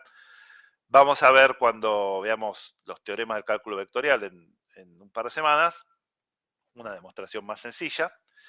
Pero la idea es, si el rotor es 0, es un campo conservativo. Siempre, bueno, si el dominio es simplemente conexo. Si el dominio es simplemente conexo, chequeo el rotor. El rotor me tiene que dar 0. Si el rotor me da 0, seguro no es el gradiente de nadie, porque el rotor de todos los gradientes da 0. Pero si el rotor dio 0, puedo afirmar que es un gradiente si el conjunto, el dominio, es simplemente conexo. ¿Sí? Si no tiene agujeros. ¿Está bien? Entonces, esta condición es la condición que realmente es práctica, porque uno calcular el rotor es una cuenta. Bueno, son 3 cuentas o 6 cuentas, dependiendo cómo las estés contando, pero es hacer derivadas, ¿sí? Hacer derivadas de primer orden, derivadas y restar. Entonces, chequear si el gradiente es 0 en el sentido del 0 vector, ¿no? Este 0 es si esto es en R3, como tiene que ser porque es el rotor, es el 0, 0, 0. Bueno, chequear que todas las componentes del rotor son 0, lo único que necesito como información es el campo, ¿sí? Bueno, si yo chequeo y el rotor me da siempre 0, me dan 0 todas las componentes, y el dominio era, no sé, un disco, una esfera, cualquier cosa que sea un conjunto que no tiene agujeros, como habíamos recién, que sea conexo y que no tenga agujeros. Entonces, si el rotor me dio 0 en todas las componentes, ¿sí? Puedo afirmar que el campo era conservativo. Sí, a ver, lo que puede pasar es que tenga más de una componente conexa o algo así. Lo que vamos a hacer es usar estos teoremas en cada componente en todo caso. ¿Está bien? Lo que puede pasar, ahora vamos a ver un ejemplo, es que tienen un campo que es irrotacional. ¿Se acuerdan que esto de tener rotor igual a 0 lo llamamos irrotacional? Y que el dominio no sea simplemente conexo y que no sea conservativo. Eso es un ejemplo que vamos a ver, en realidad porque hay un solo ejemplo. Obviamente hay infinitos ejemplos, si uno le suma al ejemplo que vamos a ver, le suma cualquier gradiente y hay infinitos ejemplos. Pero esencialmente hay un solo ejemplo. Si uno saca un punto, hay 2 ejemplos si uno saca 2 puntos y n ejemplos si uno saca n puntos. Fuera de eso, ¿sí? Fuera de esos ejemplos de campos irrotacionales no conservativos por dominios que no son simplemente conexos, en general, en la mayoría de los casos, te van a dar un campo y va a estar o definido en R3 o definido en una esfera, en algo que es simplemente conexo, fácil de chequear. ¿Sí? No va a haber dominios que te lo den con 50.000 condiciones y tengas que ponerte a verificar si es simplemente conexo o no. En general, van a ser dominios que gráficamente se puede determinar si son simplemente conexos o no. ¿Sí? Y la no conexidad asociada a un campo irrotacional que no es conservativo va a ser un ejemplo que ahora voy a dar y que, de nuevo, sobre todo quiero darlo porque este teorema, bueno, lema se llama lema de Poincaré, requiere esa condición, si no es falso, y es un tecnicismo que es muy famoso, con lo cual no puedo decir, bueno, si el rotor da 0, entonces el campo es conservativo, porque es falso eso. Vamos a ver un ejemplo en el que es falso, pero vamos a decir básicamente, bueno, y excepto por este ejemplo y los ejemplos asociados a el resto de los que vamos a ver van a estar definidos en conjuntos o todo R3 o en porciones de R3 que no tienen agujeros de manera chequeable por geometría así básica, sin nada raro. Bueno, acá está el ejemplo que les digo de un campo que es irrotacional, tiene rotor igual a 0, pero no es un gradiente. ¿Sí? Este es, entre comillas, el único campo que van a encontrar en R3. En R2, si algo equivalente, si se acuerdan la versión bidimensional del rotor. Por supuesto, si a este campo después le sumo el gradiente de cualquier cosa, me va a dar otro campo cuyo rotor solo depende de esta parte, ¿no? Porque el rotor de lo que le sume como gradiente no va a aportar nada y hay otros ejemplos, pero todos los ejemplos son más algún campo irrotacional. Bueno, a la forma diferencial asociada al campo F se le dice cerrada si el rotor es 0, ¿sí? Y el lema de Poincaré que acabamos de ver es, una forma cerrada es exacta si el dominio es simplemente conexo. ¿Sí? Esa sería una forma rápida de resumir el teorema que acabamos de ver. El dominio tiene que ser simplemente conexo. Si el dominio no es simplemente conexo, podemos tener formas cerradas o irrotacionales, ¿sí? O campos irrotacionales, que no son conservativos, o sea, formas cerradas que no son exactas o campos irrotacionales que no son conservativos. Y lo que puse acá es el ejemplo, ¿sí? Estándar de esto. Me armé un campo que es el siguiente. En la primera componente tiene el cociente menos y dividido x cuadrado más y cuadrado. La segunda componente es x dividido x cuadrado más y cuadrado. La tercera componente es 0. Bueno, ahora si quieren hacemos la cuenta del rotor, que acá está acá hecha acá abajo. Pero antes que eso, ¿cuál es el dominio de este campo? ¿Qué es lo que no puede pasar para que yo divida por x cuadrado más y cuadrado? No puede ser 0. Esto es en R3, ¿no? Así que, ¿qué le saqué en R3 si X e Y no pueden ser 0 al mismo tiempo? Lo que le saqué es donde, si este es X, si este es Y y este es Z. No, el piso es Z igual a 0. Lo que le saqué es el 0 de X e Y. Es la recta esta, el eje Z le saqué. Le saqué todo este eje. Esto no está en el dominio. ¿Sí? Y entonces, ¿qué pasa? Este dominio, como le saqué todo el eje, es parecido al que tenía la esfera a la que le saqué el cilindro, porque yo ahora voy a tener curvas por acá afuera, que las contraigo un punto. Claro, exactamente. Pero las curvas que enganchan al eje, no puedo contraerlas con puntos sin pasar por el eje que está fuera del dominio. Este dominio no es simplemente conexo en R3 porque le saqué toda una recta. Si le saco toda una recta va a estar, por un lado, la curva que no engancha la recta y por el otro lado la curva que sí engancha la recta.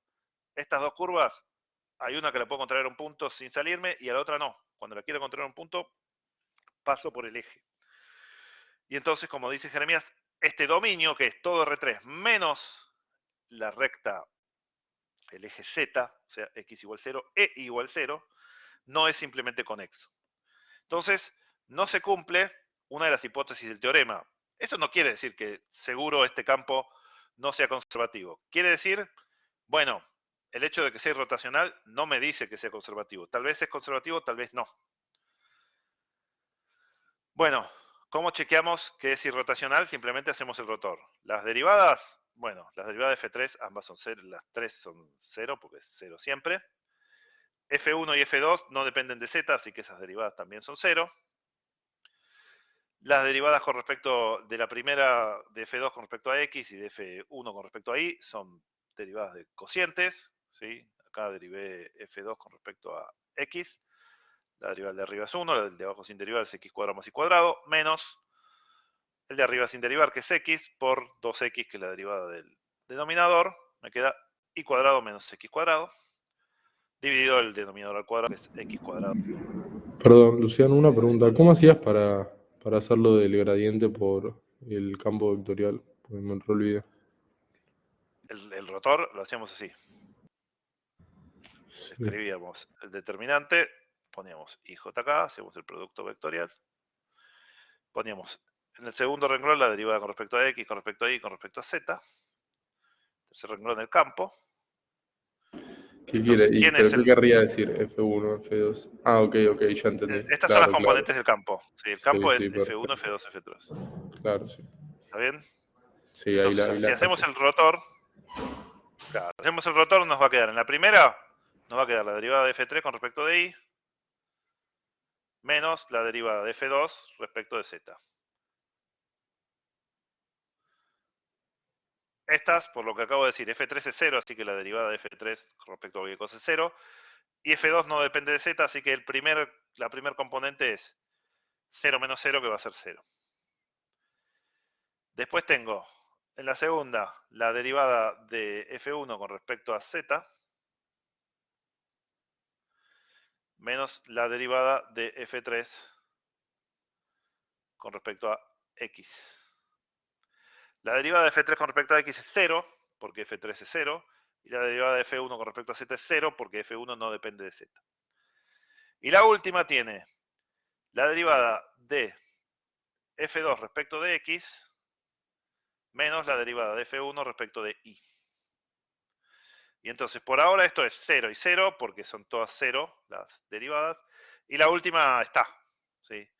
La última es la derivada de F2 respecto de X, menos la derivada de F1 respecto de Y. Y entonces lo que nos falta chequear para ver que este campo es irrotacional es que la derivada de F2 respecto de X, que la hice acá arriba, y me dio Y cuadrado menos X cuadrado dividido X cuadrado más Y cuadrado al cuadrado, va a ser, tiene que ser igual a la derivada de F1 respecto de Y para que esta resta me dé 0. ¿Está bien? Entonces, hicimos la derivada de F2 respecto de X, nos quedó Y cuadrado menos X cuadrado dividido X cuadrado más Y cuadrado. Hagamos la derivada de F1 respecto de Y. Vamos a escribirla acá arriba, creo que está del otro lado, pero podemos adelantarnos acá. La derivada de F1 respecto de Y, bueno, tiene un menos afuera, vamos a dejar acá, menos 1. La derivada del, ya si dejé el menos afuera, la derivada del numerador es 1, el denominador sin derivar es X cuadrado más Y cuadrado. menos, bueno, la derivada del denominador es 2i por el numerador sin derivar que es i cuadrado, que es i, perdón, dividido x cuadrado más i cuadrado.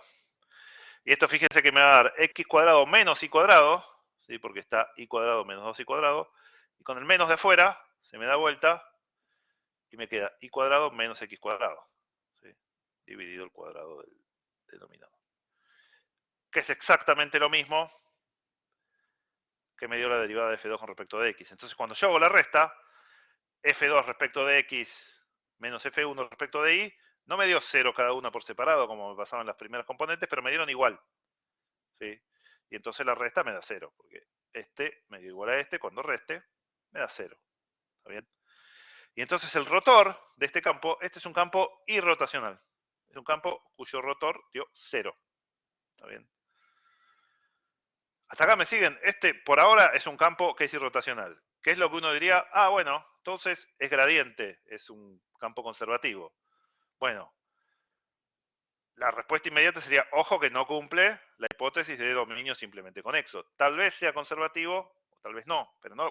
El lema de Poincaré me dice, tiene que ser simplemente conexo. Entonces, que sea irrotacional no implica de una que sea conservativo. Y lo que voy a mostrar ahora es que efectivamente no es conservativo este campo. ¿Cómo se les ocurre que podría mostrar que no es conservativo? Antes de pasar a la diapositiva siguiente, usando qué cosa que vimos un poco más arriba. ¿Qué propiedades tenían los campos conservativos? ¿Se acuerdan que hicimos una equivalencia ahí de 3 cosas? ¿Qué propiedades tenían? Sí, que si era cerrado o que existe para todas las curvas te da lo mismo. Claro, Esos dos. exactamente.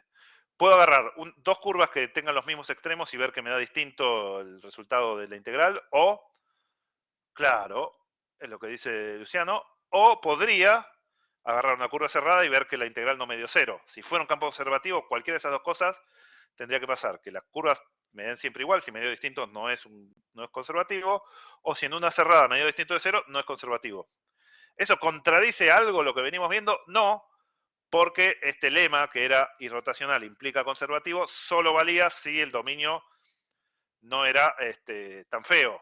Cuando el dominio era feo, bueno, tal vez sea conservativo, tal vez no el campo, pero lo tenés que chequear de alguna otra forma. Bueno, lo que vamos a chequear ahora es, con una curva cerrada, vamos a hacer la integral de línea, en una curva cerrada, simple, la más sencilla que hay, y ver que no da 0.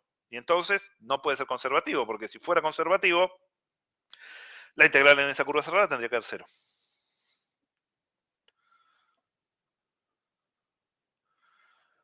Bueno, esta es la cuenta que hice arriba, medio en azul, medio desprolijo, es, bueno, cada uno de estos daba 0 porque todas eran 0, y el último me dieron las dos iguales, las resté y me quedó 0.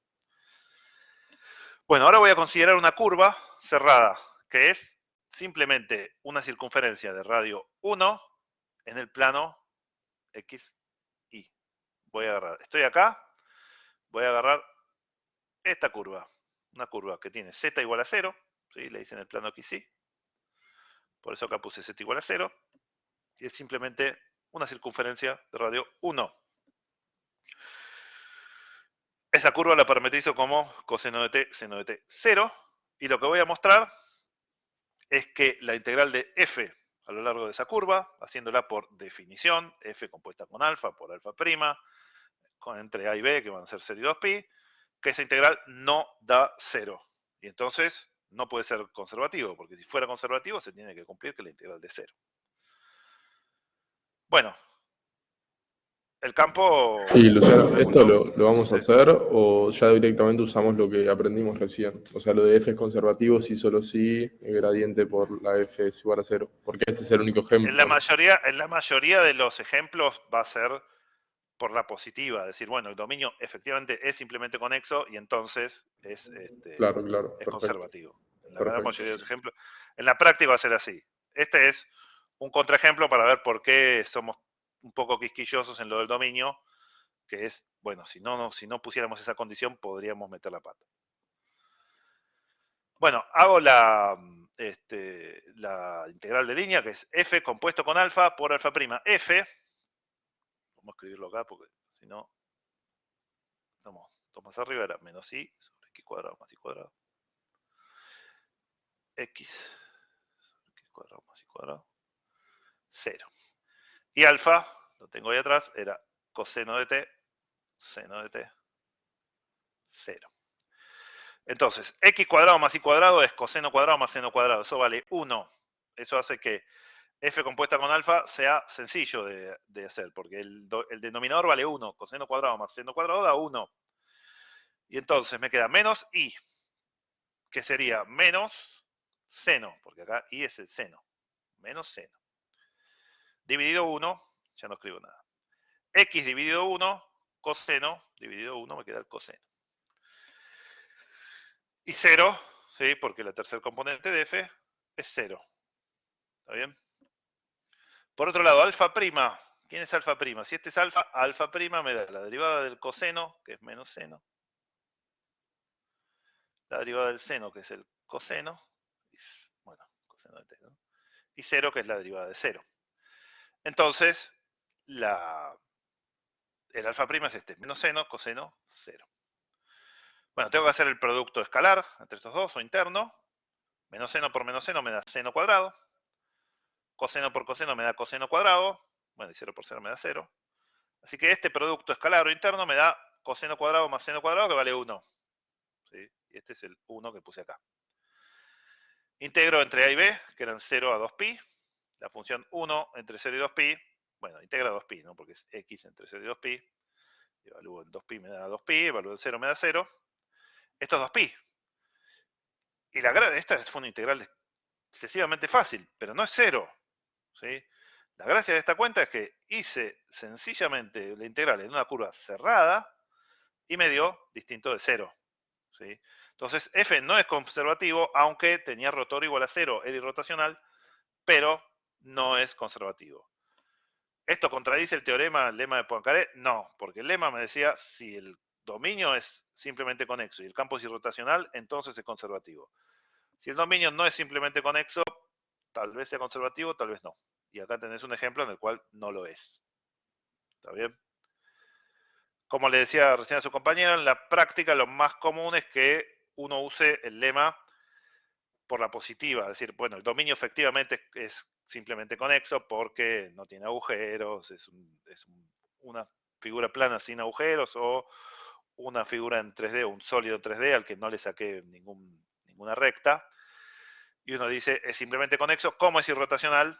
Listo. Es conservativo. Si el dominio es, por ejemplo, todo R2 o todo R3, ahí es inmediato que eso es simplemente conexo, y si es irrotacional, va a ser conservativo. Así que, en la gran mayoría de los ejemplos, no van a ser como este, porque tampoco hay mucha gracia, como les decía, este es básicamente el único ejemplo, entre comillas, si lo que saqué es esto, el 00z.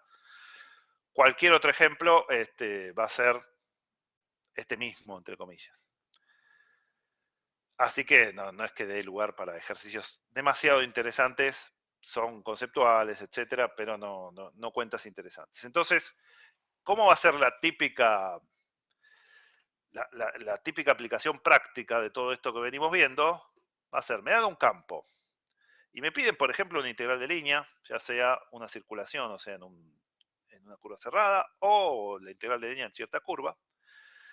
Y, bueno, el campo es complicado o la curva es complicada y yo lo miro y digo, uy, si yo hago f compuesto con alfa, lo que está acá, si yo hago f compuesto con alfa por alfa prima, me queda un choclazo que o es demasiado complicado de siquiera escribir o demasiado complicado de buscar primitivas para hacer barro, etcétera.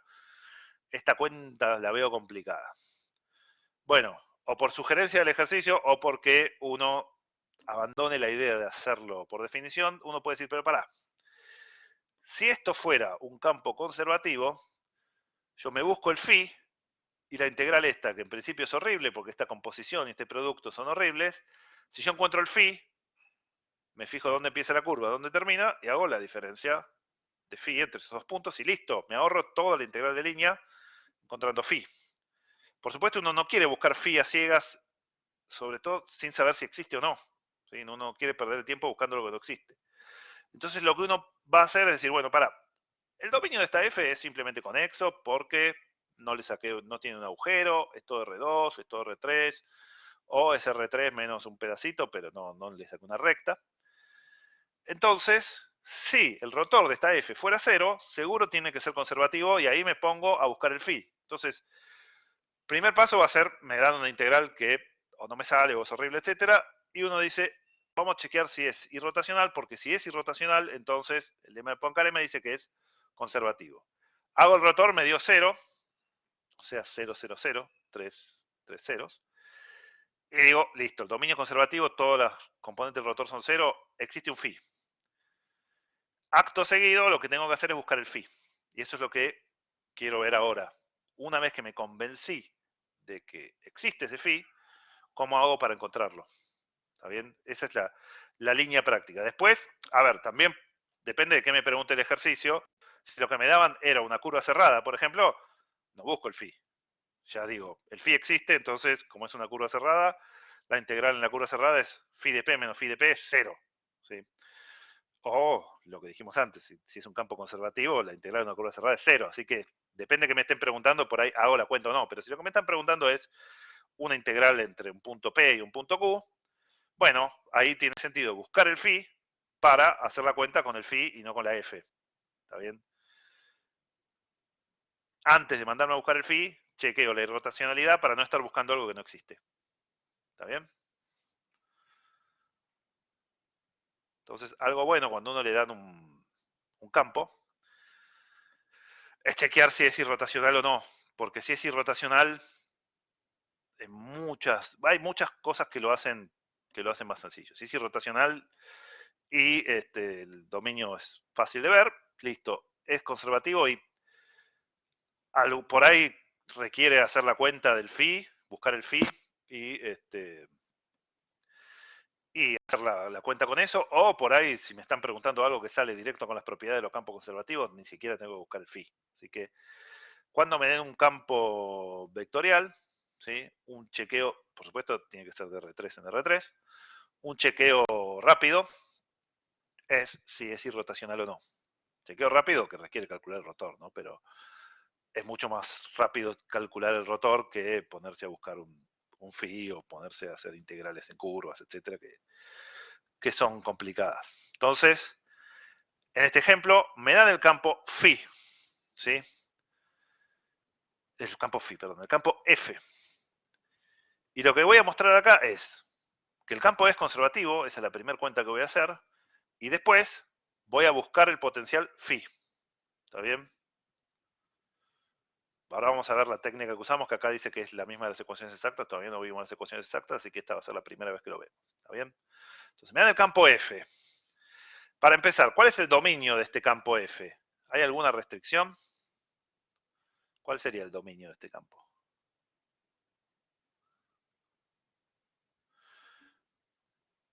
Todos los, bueno, R3, ¿sí? Todos los reales en cada componente. Entonces, esto es R3, que es simplemente conexo, porque no tiene agujeros R3.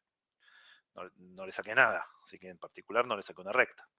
Entonces el dominio es R3, que es simplemente conexo. Simplemente conexo. Listo, el dominio es bueno, el dominio no molesta. Por otro lado, vamos a hacerle el rotor. El rotor, como dijimos antes, hacemos el determinante, pongo IJK en la primera línea, derivada respecto de X, respecto de Y, respecto de Z en la segunda, y F1, que es Y, F2, que es Z coseno de Z, más X, en segundo lugar, y coseno de IZ en el tercero. ¿Está bien? Bueno, en Y voy a tener la deriva Y coseno de IZ con respecto a Y, me va a quedar, bueno, es la deriva de un producto, coseno de IZ menos seno de IZ por Z, ¿sí? Menos la derivada con respecto a Z de esta, de F2. La derivada con respecto a Z de esto va a tener, bueno, una parte que también es la derivada del producto, coseno de Z menos I Z seno de Z, y la derivada de X, que con respecto a Z es 0. Bueno, todo esto que está acá, hasta acá me parece, no, el paréntesis este va con este. todo este choclazo es simplemente la primera componente del rotor. La derivada con respecto a I de F3 menos la derivada con respecto a Z de F2. Eso es todo este choclazo, es la cuenta que acabo de hacer. Queda largo porque en ambos hay derivada de un producto. Pero si lo miramos, tengo el coseno de Z menos el coseno de Z. Después tengo menos IZ seno de Z y este menos con menos me hace un más. Entonces este que está con el menos y este que está con el más también se anulan. Entonces toda esta diferencia de diferencias da 0, porque están restando y sumando los mismos términos. Así que la primer componente del rotor es 0 porque se simplificó todo. La segunda componente del rotor va a tener la derivada con respecto a Z de I. Eso es 0 porque la derivada respecto a Z de I es 0.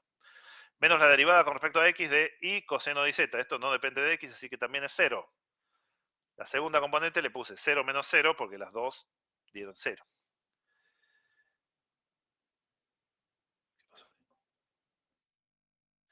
La tercer componente del rotor va a ser la derivada con respecto a I de esta de acá. La derivada con respecto a I de esta, perdón, con respecto a X de esta, que es 1, porque el X aparece acá. Y la derivada con respecto a I de F1, que es esta, que también da 1. Me dio 1 menos 1, que es 0. Y entonces este campo tiene rotor 0, 0, 0. ¿Sí? Es un campo irrotacional. Si es un campo irrotacional, ¿sí? Rotor de F me dio 0, 0 vector. O sea, irrotacional. Y el conjunto del dominio es simplemente conexo. Entonces, lema de Poincaré es la última equivalencia que dijimos antes. Esto implica que existe un phi, ¿sí?, de clase C1, tal que el gradiente de phi vale F. O sea, F es conservativo. ¿Está bien? F es conservativo. Hasta acá me siguen cómo me dieron el campo y lo primero que hice fue chequear la irrotacionalidad. Si me dio el rotor igual a 0, es conservativo. ¿Está bien? ¿Qué es lo que me falta? Si yo quiero hacer alguna cuenta, o si me lo preguntan así, dar cuál es el potencial, decir cuál es phi. Yo hasta ahora no sé cuál es phi. Lo que sé es que existe phi. Lo que quiero ver ahora es la cuenta, cómo encontrarlo. Pero hasta acá la demostración de la existencia del phi se entiende, ¿no? Simplemente chequeé que es irrotacional, el dominio es todo R3, listo, el phi existe. Y F es el gradiente de phi. Existen infinitos, porque si a ese phi le sumo tan constante también, pero existe alguno, como mínimo. ¿Hasta acá me siguen? Ahora vamos a la cuenta para encontrar el phi.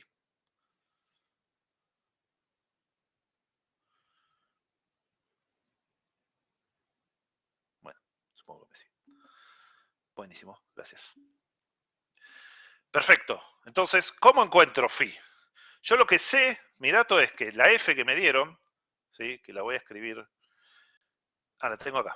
La f que me dieron es I z coseno de z más x.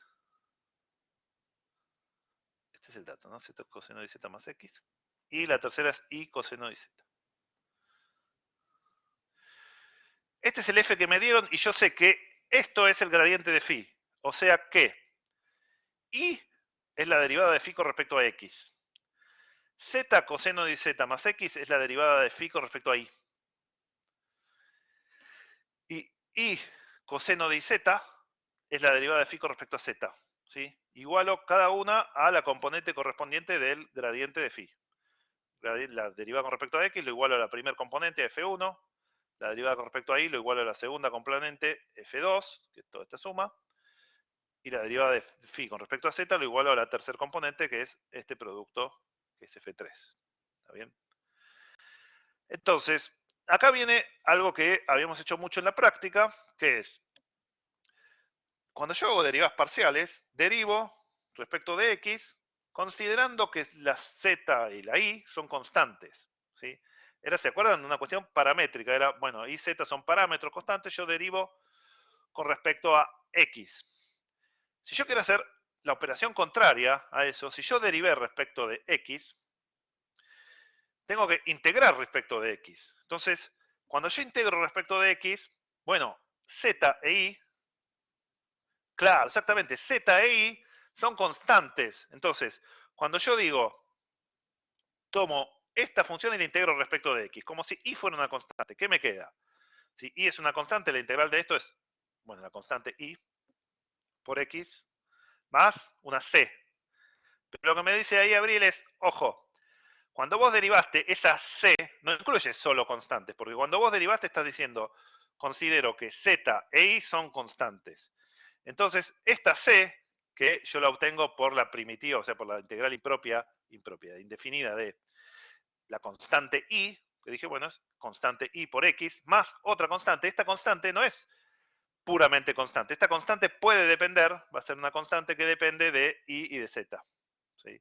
Por eso acá dije, integré i respecto de x, me quedó i por x, como si i fuera una constante. Y le sumé una función que vendría a jugar el papel de la constante, ¿sí? Cuando uno hace una integral indefinida, pero esa constante puede depender de i de z, porque si yo vuelvo para atrás, ¿sí?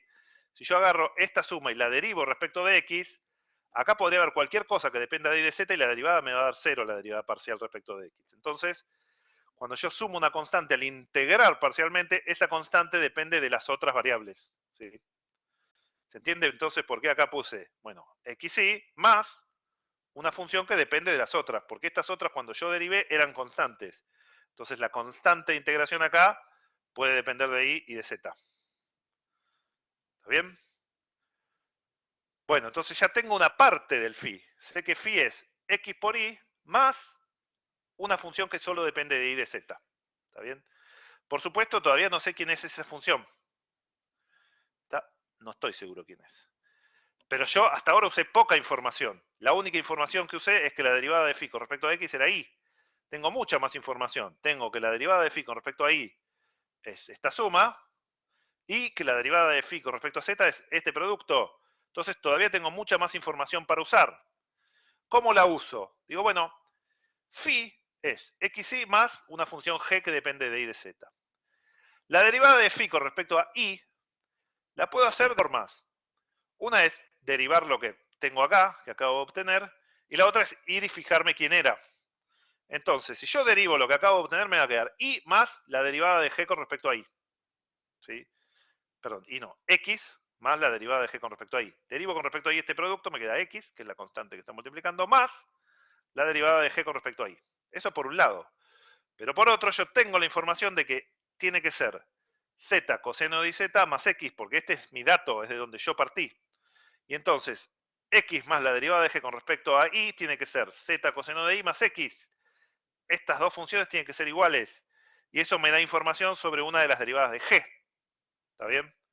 ¿Qué información me da? Bueno, simplifico la x y me dice que la derivada de g con respecto a i, si estas dos cosas son iguales, puedo simplificar la x. Y esto me dice que la derivada de g con respecto a i tiene que ser z coseno de z. ¿Sí? Despejé la derivada de g con respecto a i. Pasé de no saber nada sobre g a saber cuál es su derivada respecto de i. Es bastante información. ¿Cómo hago ahora para encontrar g? Bueno, hago análogo, pero ahora solo integro respecto de i.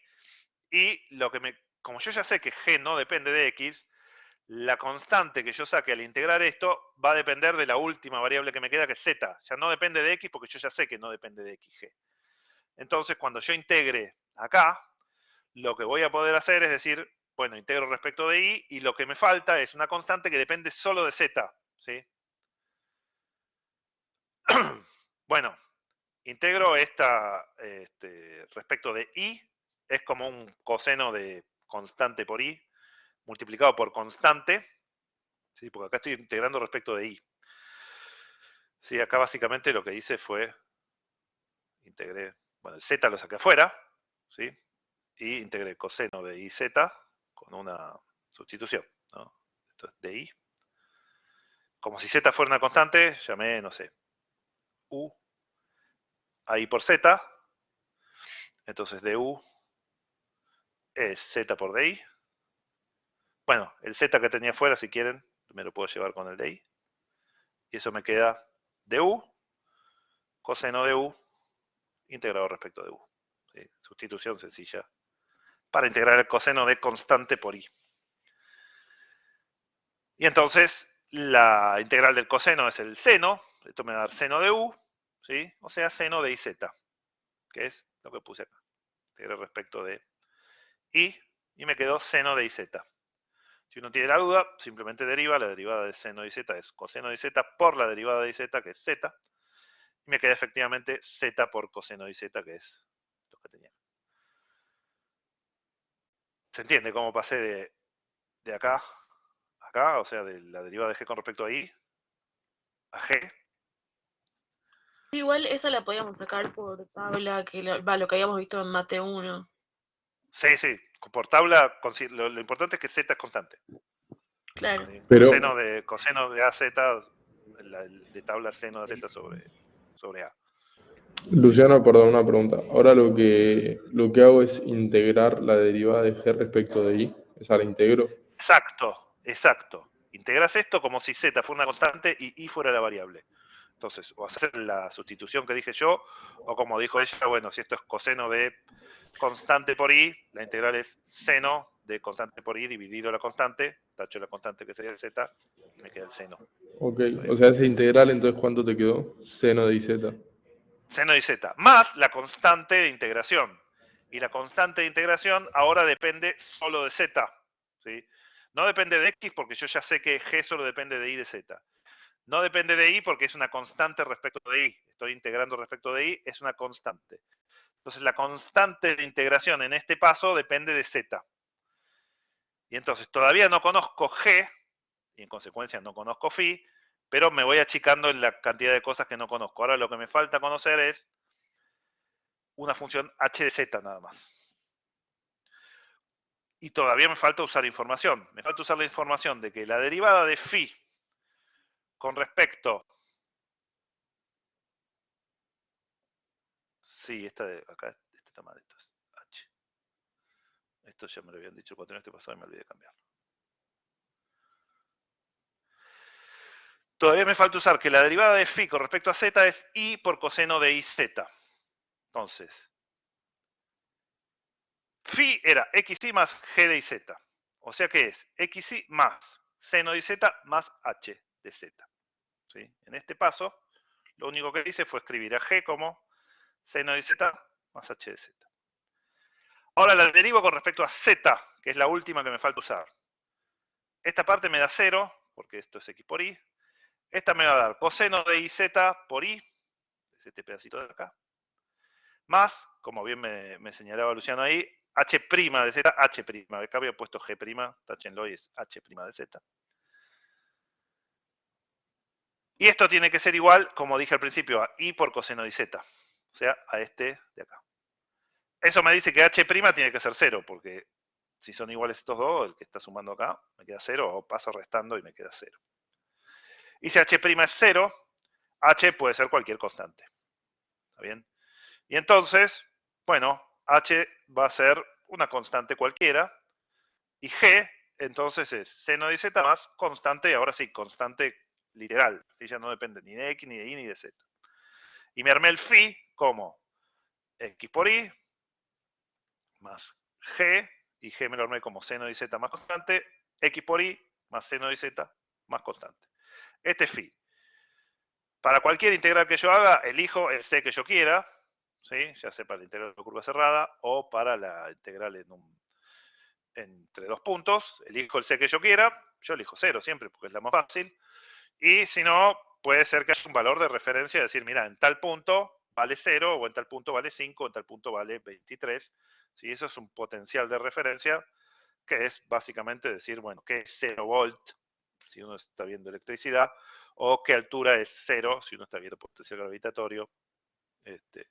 Uno fija el 0 de potencial como quiere. Esta C, uno le elige de la forma que quiere. ¿Se entendió cómo? Si me dan la F, puedo primero chequear que es conservativo y después los pasos que hay que hacer para encontrar el phi.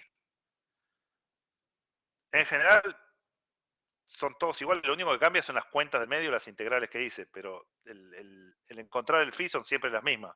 Integro primero respecto de x, me sobra una que solo depende de z, la derivo respecto de y, igual a la segunda, y obtengo la derivada respecto de y de la que me faltaba acá, integro respecto de y, me queda una función más algo que solo depende de z, bueno, me armo todo el phi, lo derivo respecto de z, lo igualo al tercero y saco la última función en ese paso.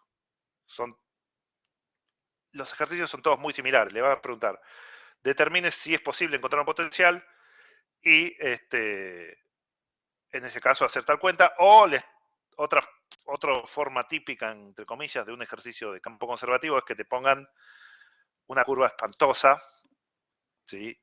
Y un campo que a priori no es tan trivial, o sea, no es que es un campo constante, un campo que tiene muchos ceros, sino un campo que es un campo, y una curva horrible, que uno hace la composición y le queda, no sé, coseno de octava, cosas que son imposibles de integrar como mínimo a mano, y uno dice, pará, chequeemos si no es irrotacional. Ah, es irrotacional, listo. Busquemos el phi con esta técnica, y de esa curva espantosa que me dieron, solo me importan el punto inicial y el punto final. Evalúo en A, evalúo en B, me fijo cuáles son esos puntos, y que fuera horripilante la curva no me interesa, porque solo me interesan 2 puntos, ni la derivé, ni la compuse, ni nada, solo me fijo punto inicial, punto final, y hago la cuenta. Entonces, en la guía van a encontrar ejercicios típicos de, bueno, dígame si es conservativo y encuentro el phi, o también en la guía y en los parciales viejos van a encontrar ejercicios en los cuales uno se tiene que dar cuenta que hay que agarrarlo por ahí porque le tiran una semesta integral y uno mira la curva y dice, pará, esta curva es... Ni la sé graficar la curva. Y es tan horrible que uno dice, pará, y si fuera conservativo solo me interesa lo que vale en 0 y lo que vale en pi, ponele. Así que ese es ejercicio típico de campos conservativos, que en la práctica van a ver, es lo último de la práctica 5, son ejercicios de campos conservativos, y en la mayoría de los exámenes viejos que le subí, no sé si en todos, pero en varios hay, tanto en parciales, recuperatorios, finales, hay algún ejercicio de campos conservativos, porque son conceptuales, están buenos, porque hay que entender, hay que ver lo del irrotacional, etcétera, y no son tan largas las cuentas. Si uno estudió y sabe por dónde agarrarlo, la cuenta en general es corta, entre comillas, comparado con hacer a mano una integral. Y Luciano, Suele haber ejercicios de eso. Sí, decime. lo que suelen pedir que es tipo encontrar phi, ponele. Y por ahí te dicen encontrar la integral. Y vos te tenés que avivar de que hay que buscar phi, encontrar phi y hacer la integral. Claro, claro. Eso es lo que Perfecto. Así que bueno, en la práctica van a practicar eso porque le puse toda una sección de esos ejercicios y como le decían, los ejercicios parcial también. Así que van a practicar bastante, son bastante usuales estos ejercicios. Bueno, con esto pueden terminar la práctica 5. La práctica 6 la subí recién.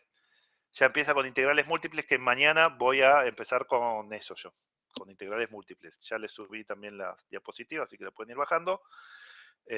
Yo calculo que mañana y el jueves todavía van a seguir con esta práctica 5, pero ya por ahí si el jueves tiene un ratito para empezar con integrales múltiples, mejor.